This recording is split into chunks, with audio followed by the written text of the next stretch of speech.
Hi friends, నేను సంవత్సరం తర్వాత చికెన్ తినబోతున్నా. ఇదిగో అల్లము, చిన్నులపాయలు, ధనియాలు, నువ్వులు, చెక్క, లవంగా, యాలుక్కాయలు, జీడిపప్పులు అన్నీ పేస్ట్, టమాటా, ఉల్లిపాయలు పేస్ట్ వేసా ఫ్రెండ్స్. కలిపి పెడుతున్నాను.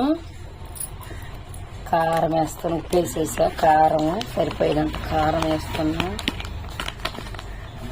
తర్వాత ఆయిల్ వేసి అన్నీ కలిపి ఉప్పు వేసాము, సాలేదు, కొంచెం పెరుగు,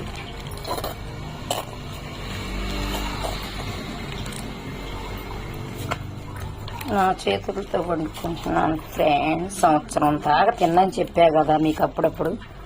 ఇవాళ ఉగాది అయిపోయింది. ఉగాది అయిపోయిన కాంచి తింటా అనుకున్నాను, ఒక సంవత్సరం తినను, అందుకే ఇప్పుడు అనుకోని తింటాను.